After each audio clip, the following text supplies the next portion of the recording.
It's Submitting Live with Ty Gay and Chase Hill. All right, it's been a while, but we're back. We're back. Ty and Chase. What's up, everybody? Submitting Live podcast. So, we've been gone for about a year, right? About a year, yeah. So let me do a little explaining. Let me explain myself. So there was a moment where some sexual predators came to our attention that were in our community, and me and a few others, like Brandon Hetzler and Henry Akins, took it upon ourselves to call those people out. In the beginning, people had said that I was just doing it for attention because I was really the guy that made all the videos and stuff, saying that I did it for attention for maybe my podcast or my school or whatever. And so since that moment, I hadn't made another podcast until right now. And it was because there was a lot of stuff going on. So we ended up getting some people even convicted and put in jail over that whole thing. So, woo! ta-da! Yay! No more child rapists. Yeah, so that's not good. So please, don't rape people. Don't touch kids inappropriately, and I won't have to make you look bad. Especially in jiu-jitsu. That's it. You know. So, but anyway, we are back. We've had some great things coming up. We want to keep this podcast as positive as possible, so we're going to talk about all the good things going on. Now that we got the awkwardness out of the way. Yeah, sorry about that. Ooh. So, anyway, let's talk about some of those things. We got some pretty cool things that have happened in the news here lately. I say news. The jiu-jitsu news, I guess I should say. Like ADCC trials. That was pretty crazy. I've only seen highlights. Me too. I haven't chance to watch it all. Whoa. Like, the level of grappling nowadays is just, golly. It's just, I think because of now, like, wrestling is very much a part of jiu-jitsu now like it's never been before. And also the leg entanglement game. Oh, my Lord. It's just jiu-jitsu 2.0 is what I call it, really. What do you see the difference between the jiu-jitsu like competition level now than like when you started, when you were like a blue belt or a purple belt? Like, what does anything stand out? Number one, way less people. Like, yeah. Way less people. When I first started out, we'd only find maybe a few tournaments a year to go to, and that was flying all over the United States, right? And it was like typically at somebody's gym or like, nothing like it is now. Now it's just a totally different level, It's not like at a convention center where it's organized and everything. Right. No, there was organized. There's no organized. So, yeah. But, yeah, so I think it's come a long ways. I think that the skill level is so much different now because before, when I first started like in 97, when you were trying to do jiu-jitsu, you didn't get a sponsorship to go train jiu-jitsu. You didn't get to go do any of that stuff. So people have way more time. You couldn't go and dedicate every single day, sometimes 3 different classes a day. You couldn't do that back then unless you were rich or something, had another form of income where you could just do whatever you wanted to do. Yeah. And that typically wasn't us that was doing the jiu-jitsu. We were all, struggling like everybody else. So nowadays, much more conducive for that. Nowadays, there's more tournaments. There's tournaments now that are awesome, like Seth Daniels' Fight to Win Pro. Stellar. See the new judo thing they're doing now? I did. I'm so excited. Do you like that? I love it. Yeah? Oh, because they're allowing all the old-style judo stuff to happen, all the leg attacks and stuff. We're not attacking like heel hooks, but like in you can judo grab now, the legs, though, yeah, right? in judo now you can't grab the leg, but you could a while back, and so he's doing that. So it's extreme judo, and I think it's going to be awesome. I like all of the sub-only stuff. Of course, I think that's the way it's going to go. That's the future or whatever. But ADCC, the trials this year, fire. It was awesome. From the things that I saw. So who was it out there? We had Nick Rodriguez, Josh Hinger. Am I saying that right? Hinger? Am I saying that right? I'm probably saying that wrong. He's a bad man. I did see some of his clips. Holy crap. Yeah, and actually, with that, one of our local Oklahoma guys had to fight him in the semifinals. Right. Hunter Colvin. Man, that dude, talk about fire. Around here, he's one of the great up-and-comers, and I look forward to seeing him dominate people in the next few years. I think he's going to MMA, too, so, watch out. He is a dangerous man. Speaking of dangerous men, Nicky Ryan, holy crap. Just subbed everybody. Yeah, and he's the smallest. He's a little monster. I love it. I love it. Yeah, so we got to hang out with his brother just a little bit the other day, and John Danaher at a seminar there in Texas. Yeah. Well, let's talk about, too, we also, the seminar in Texas that we did last weekend, it was our second time. It's true. This is our second time to go see John and Gordon Ryan. Yeah, we got to go to Maryland. What was that? The spring. Months ago, yeah. It was springtime. Maybe. Oh no, it was summertime. It was summer. It was almost. It was hot, bro. It was hot. So we got to go there. We went and saw our boy Mike Stewart up in Maryland. Mike Stewart. So we got to go to his school and see Danaher and Gordon, and that was the first time. And then they came to Dallas, so we had to go. Yeah, he's an interesting man. I just want to say he, I mean John. I really like, I guess, philosophical people. That's why I was drawn to Hedon Gracie, because he's such a philosopher, you know. And so is John. They're obviously two different people, but they pick things apart in a very systematic way that's similar to me. And so I really enjoyed just being around him that first time and kind of getting to know him and just hearing some of his ideas and stuff. I thought was really, really cool. But like the second time, we were out there, and I got to be the bad guy both times, which is pretty cool. Got to get my legs almost twisted off. Yeah, you were tapping like a drum when. Yeah, he holy had you crap! in That certain guy knows positions. how to. Believe it or not, John Danaher knows how to do a leg lock No way. like really, really well. No way. It's unbelievable. Yep. Better than Don Janaher. Yeah. If you haven't seen that Instagram, oh, you're missing out. Anyway, moving on. It was a great seminar. We picked up a lot of, I think, extra things. Every time that I'm around him, I pick up just some little gold nuggets, and he definitely has changed the way that I view how I compartmentalize jiu-jitsu for sure. Because he's done it in his systems approach, and man, there's something to be said for that. Well, and it was interesting too. He was talking about all the different, which I think now he's doing videos on each different system that he has. Yeah. But for someone to sit down and prioritize something in so many different systems, Yep. it's to me that I think about his office or wherever he does his stuff, and it's just one of those giant blackboards, and it's just like filled with like Markings all over physics it. equations and everything just all over it, but with jiu-jitsu and how it all connects and everything. Yes, So- I agree. You know, the thing that really hit home the other day when he was talking about martial arts and like warfare. Warfare is just that's a primal thing, and the most primal kind of warfare is unarmed combat, you know? And so I never really looked at it that way, but maybe subconsciously I did or something. Yeah. He also said this. He told a story about Dana White. He was talking about if you had several different big events going on, like a big tennis thing going on over here, a big football game going on over here, tons of fans over here, a bunch of people over here for something else. If a fight breaks out, all the people turn and look at that fight. And Yeah. that just shows you how in our just DNA it is, you know, it's just where that primal part of us, it really speaks to that. Even if people don't want to fight each other, they can't help but to look at a fight. Yeah, man, it's like train wreck. It We doesn't got you. matter. Yeah, so I think that's kind of cool. He has a lot of very interesting stories. If you've never been to one of his seminars with him and one of his famous people he brings with him every time, you should go just to be shocked and awed by how potty mouth he is. Really, He's very part of mouth, and he makes an announcement before every seminar. He has a disclaimer, which is great. Yeah, he's like, my Instagram post is not who I am in real life. Yeah, it's awesome But he is still very philosophical in for sure. in his teachings and everything. So Yeah, it was both times was a mind melting experience for sure, and it definitely upped my game by quite a bit. It was a great experience. I can't wait to have him at our school in Oklahoma. I'm trying to pull all the strings that I can to We get him there, are. so just give me a second. We're trying the best that we can, and I don't know if he comes to Oklahoma, maybe we can get him on a show. Oh yes, On the show, definitely. we'll see. Yeah, we do have Henry coming in we here do. pretty soon. March Henry 30th, Akins. That's right. Henry correct? Akins he'll come and do the podcast also again. I'd love to pick that guy's brain about some stuff. Which we already do have an episode with him. Correct. So go check you that out Go if you're- check out Henry's. If you're into that kind of stuff. Yeah, but with the time allowance that we've had, beside you taking care of all predators, what has your jiu-jitsu journey been like? You've competed some. I did. I had a little competition with Kevin Williams. Kevin Williams is an up-and-comer around here. He is so good. He's one of my favorite guys to watch around here. And it just so happened that there was a mixed martial art event going on, Rage in the Cage, and they asked us if we'd like to do a super fight. And It was like it was a coach's fight. coach versus coach. Yeah. And I know there's been a lot of people that have said, and oh, well, he was so much bigger than Ty. Da, da, da, da. I knew exactly how much bigger he was than me. I just wanted to check it out. He's got a good flow to him. And, I did lose. I lost to a outside heel hook, but it was beautiful. He came in around, I think, 200 pounds or whatever. And when I first started training, I was about 188 because I was fat and I drank beer and ate pizza.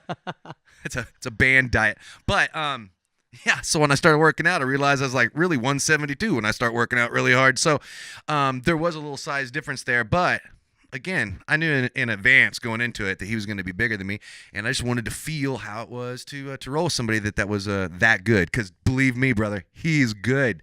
And his leg lock stuff is just off the chain. I love it. So it was an honor to get to grapple with him, and he's a great guy. So we're friends. I'm sure we'll get to grapple. Are you still wanting? Are you looking at any other maybe events to possibly do in 2019? I'm not going to put it out of the out of the realm of if the existence. opportunity presents itself, it's if it's the right time, right place type yeah, thing. Yeah, for sure. Yeah. I mean, I got a lot. We're trying to release our new record this year and stuff with my band, Everybody Panic, and so that once that happens, in probably about May or so, we'll probably do some tours here and there. So got to make sure all that's on point. And as you know, the school that we run, Redline Jiu-Jitsu Academy, it's a monster all in of itself, and our students are very, very important to us. And to give all that you can to your students, sometimes it's hard to be a competitor too. So to do it here and there is fine, but I'm not going to ever be like a full-blown hardcore competitor going to compete everywhere. It's just not really in the cards. I mean, there are people that have to retire from competing full time because they have to run a school. Sure, That's what makes sense. That's what, but I think a lot of students, especially not necessarily our students, because we don't neither me or you compete full time. But I think a lot of students don't understand how much it takes to run a school. Yeah, and especially, and again, like to speak to your one question where you're talking about what's the difference between then and now. Yeah. That's the difference. You got guys that are being paid to train, that are training 3 or 4 different sessions a day, every day. Gordon Ryan sleeps on the freaking mat in between his classes all day long. And so to go in there and be a guy that has to run a school, or you have another job or something like that, and to be able to compete at that high level, you're not going to do as good as somebody that's doing twice as much as you. That's just how it works. But I think that it's important for people to compete. If you want to compete, you've got a bug to compete, you should definitely do it. There's plenty of guys that come out there that are just plumbers or whatever else that are really great jiu-jitsu practitioners, and every once in a while they come out and do great. John's got some guys that you would never have heard of before, but still come out every once in a while and just slaughter everybody. Smoke people. Yeah, it's great. And even if you don't slaughter everybody, you still get a chance to feel that experience of the rush of fear and the adrenaline dump, all that stuff that happens, and that stuff is good. You shouldn't be too comfortable. God, we live in such a weird phase of society right now where everybody's just trying to be so comfortable. You guys, man, it doesn't take a lot to shock some of you. What does Rogan say? This is the problems that we have when we don't have to hunt for food anymore. Yeah, that's right. You got too much time on your hands. You got too much time, man. Yeah. And to jiu-jitsu, most people who probably listening to this probably have done jiu-jitsu of some sort. But if you're following us, probably. If you're following us, probably. But if you haven't done jiu-jitsu, I think it's one of the best things you can do to put yourself in some type of a fire like that, where it's actually in a safe environment.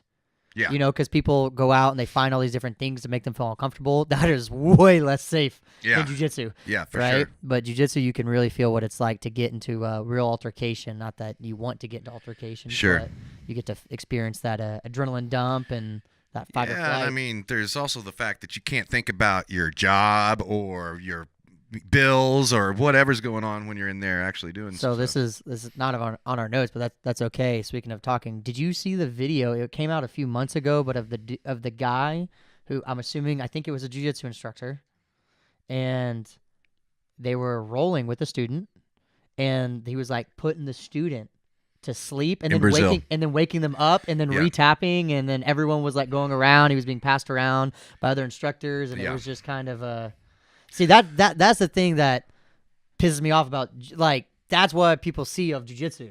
And train wrecks get a lot of attention. And here's the thing, I'm always about looking into the background. If you looked into the background, there was other white belts getting the same thing. I'm sure there were. And this was in Brazil. There's a video that's been circulating around where these guys are purple belts choking out these white belts like over and over again. They're tapping, they're not letting them go, they're just putting them to sleep. This is dangerous, and it's not a good training environment, and it's wrong, but not every school is like that. Of course. Now, it does vary from school to school who's doing what. So you should definitely research that school. In fact, you should research the instructors. Make sure that they don't have some sort of a weird background. Like, there's nobody to say that you can't be a jiu-jitsu instructor if you've got some sort of a sexual crime on your record. But you can go research those people, and that's what we suggest that you do 100%. Very highly. Yeah. Yeah, but not everybody's going to try to choke you out and wake you back up and choke you out. That's poor. That's poor gym culture. Big time. It was also in Brazil. Brazil's a little rougher. It is. It's very rough. So Well, and the chances are too, probably those students they didn't just wake up one day and probably be like, oh, this is what I'm gonna do. That was probably done to them, right? Right. Most likely, That it comes from the head down. So somebody is causing that to happen like that. This just kind of brings up, there's that new documentary that's getting ready to come out on Netflix. About Maeda? That guy that did Narcos Yeah. or whatever. And so, I wonder which direction that guy's going to go with that. Is he going to go, because there's a kind of a dark history to the jiu-jitsu lineage and all that stuff. And is it going to be just one documentary? Is it going to be like a series? Remember that one about Osho or whatever? Yeah. It was like 12 parts or something. I feel like it could totally be that, like this, I'm not saying jiu-jitsu is a cult.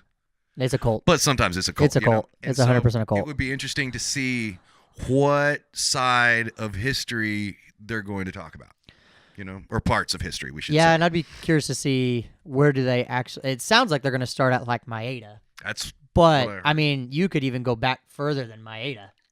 I mean, you could, but I don't think they have enough time for this. They probably don't. Even if you did from Maeda to now, you've got enough to do like a 12-part series right there. We're jiu-jitsu heads, so we want it to be, so infinity amount of episodes, That would be great. That'd be awesome. He just keeps making them over and over again. Yep. But I think it will boost if it's done. I mean, that guy does great work in both the Narcos things. But if it's anything good, I think what it's really going to do, especially if it gets on, it's going to be released on Netflix, right? Yep. Netflix is like the largest streaming account. I mean, that's just going to boost jiu-jitsu through the roof. Yes. We hope. Yeah. Or I mean, it could send it down. It's going to make us all look like gangsters and thugs, and then so. But, depends on what view they. And hey, things weren't back a long time ago in Brazil. Things were rough. You got to think about the Brazilian culture was very it's hard. It's a struggle. You know what I'm saying? Yeah. And so that's the reality of it. Elio went to prison for a little bit. There's things that's just facts everybody knows about, right? So, but does that diminish jiu-jitsu? No. And I've heard some guys like Gordon Ryan was talking like, it's back in the day, it was like Dojo Storm and he beat up people and da-da-da. And yeah, it was like that, especially in Brazil. Brazil was rough.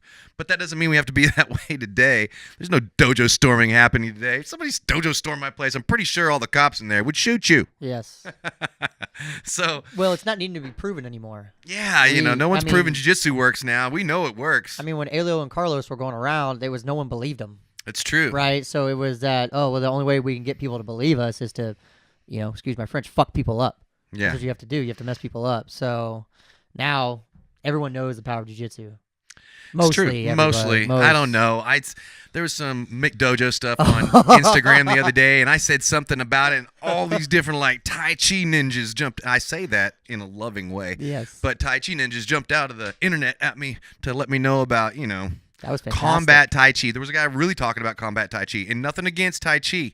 I think it's great. One of my good friends is a very high-level Tai Chi guy. It's great for what it is, but it's not what I would consider a real self-defense system that you're going to be using like jiu-jitsu, And, of course, I'm going to be preaching jiu-jitsu all the time. I'm a black belt in jiu-jitsu, but I've done a lot of martial arts. And when you start talking about stuff that looks good in the movies, most stuff that looks good in the movies doesn't work as good as the crude stuff that you see in, jiu-jitsu and MMA and stuff like that. So correct. That's just kind of how it is. But there's a lot of people out there that still, they see it on TV. I guarantee that's what it is. And they see Jackie Chan or Jet Li or whoever doing this stuff, and they're like, you know what? That's it. We all want to believe. We all want to believe in Santa Claus, too. You know what I'm saying? It's just like, we like that stuff. We want to believe there's a magical secret weapon. A friend of mine, good friend Blake Hayes, he trains with Tim Kennedy and a bunch of these, SEAL Team 6 and all these things. And he said, the one thing you always assume is, there's some sort of ninja kung fu that's out there. Some ninja magic. Yeah, ninja magic. They all know, and this is what they practice, this is what they got. And he's like, no, it's just basic jiu-jitsu and basic fighting tactics, So the deal is that real good self-defense, it boils down to this. You can't just go take one class or a course and learn self-defense. You got to learn how to fight. That's just the nut of the deal in a safe, clean environment. And that way it's, more of a doable thing. Jiu-jitsu is also something you can train full speed. You can't train boxing full speed all the time. Me and you wouldn't like each other too much. No. Or Muay Thai. You got to play pity-patty. But jiu-jitsu, you can go full speed. I think there's something to be said for that, too. In our academy, we do the gloves and stuff, too, where we'll put on the gloves, or we'll train with like a ball, pretend like it's a knife, and all sorts of stuff, multiple attacker stuff. And I think all this stuff is important. But I feel like, again, disclaimer, Gracie Jiu-Jitsu black belt here. But I feel like that grappling is the core of real self-defense. And then everything else, we build layers around that going on all the way out. Well, because that's where, a lot of if we're talking about just self-defense and street fights in general, it somehow always winds up into a grappling event. Yeah. Whether it doesn't always. 9 times out of 10. And grappling, especially, we have to convey this a lot of times to our students, even though we do standing techniques, there's a lot of grappling that goes on where it never even hits the ground. Correct. You have to grapple standing up. You got to pummel, no underhooks, overhooks, and the reason why we do one, and base, just things like that. And so if you can know how to grapple standing and never take it to the ground, that's essential. Yeah. Right? So not always striking somebody is always the answer from standing. If I can That's grapple and get to your back and, Yep. go there. Yeah, that's it. And everything else is layers on that. After grappling, then you're going to get how to stand up or how to get somebody taken down. Then after that, there's like striking, and there's different levels of striking. Then beyond that, there's like weapons at a close range. Further is weapons at a distance. And then beyond that would be like awareness and evasion. And that's really what I wear as my goggles that I look through all the time, is through the goggles of awareness and evasion. I want to be able to get out before anything happens. I don't want to get into a fight. I was talking with a friend of mine the other day who'd been doing jiu-jitsu as long as me, around 20-something years.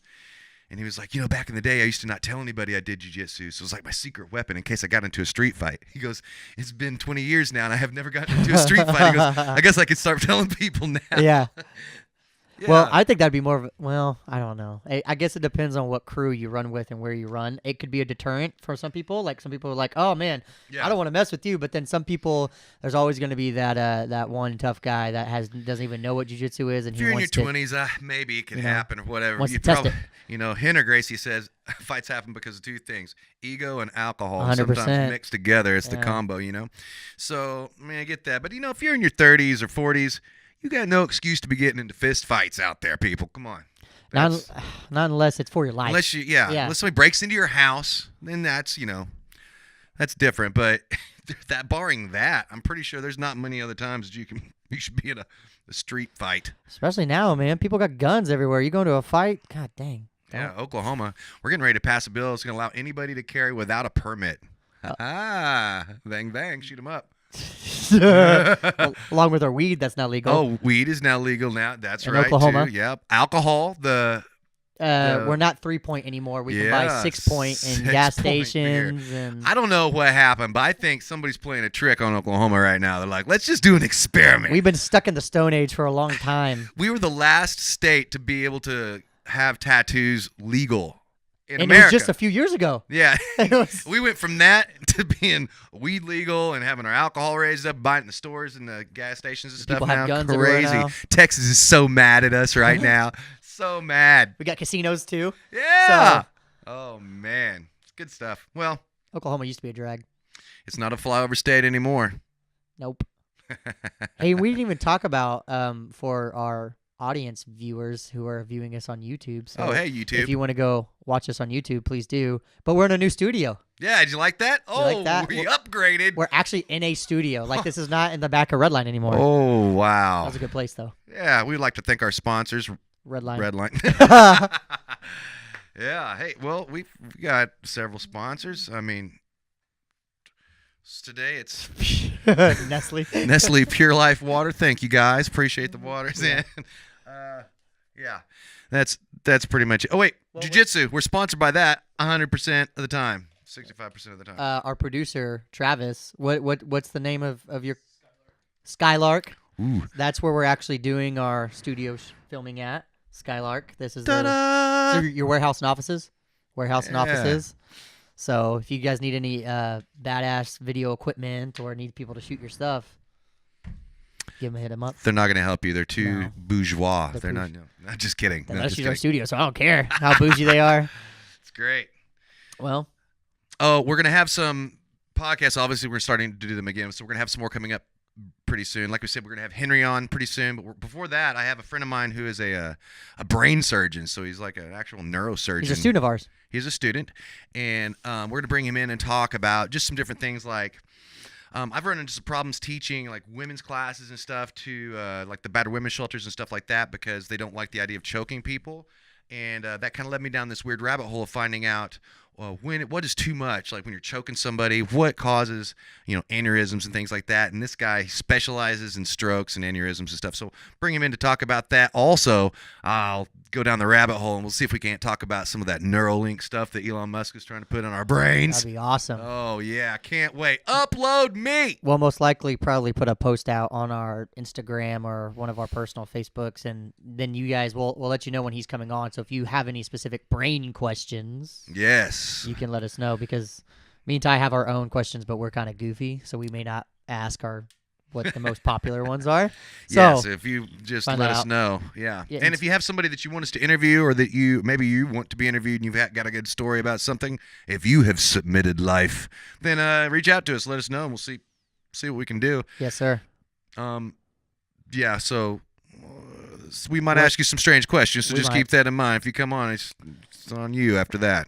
I think we're going to typically be on. What are we going to try to do? We're still going to try to do an episode about every other week is going to be kind of a go-to. That's what we're shooting that for. way they can be ready. They never know know when to have it. Make sure you subscribe. And hit the subscribe button, so if you listen to it, make sure you subscribe, and it'll just automatically show up on your phone, which most of you probably already have subscribed, so when you randomly see this show up, one day you'll be like, holy crap, is that a new actual episode? Yeah. And yes. And on YouTube, don't you have to push like the bell now or something to get like notified? I don't know. I don't know you how gotta push YouTube that little does bell it. down there. You do? Click You have to on hit the a bell? or you won't even know where we're at, what we're doing, what's going on. You will be lost like Chase. I'm very lost. Most of the time. Yeah, I'm very lost. See, I'm not very good with stuff. But it's okay. I still love you. Add us on thank you. Add us on Instagram too. We have a Submitting Live podcast Instagram page, and then Facebook. our own personal pages too. So yeah, I mean, we also have a YouTube channel, Redline. If you're into like doing jiu-jitsu moves or whatever, everything from basic to advanced, Redline Jiu-Jitsu out there. Go check that out. And then if you're into just random craziness, I have my own YouTube, which is just Ty Gay. I think I'm the only one out there. we're doing. He's going to cause a wormhole now because that camera sees that camera, which is so. It's going to.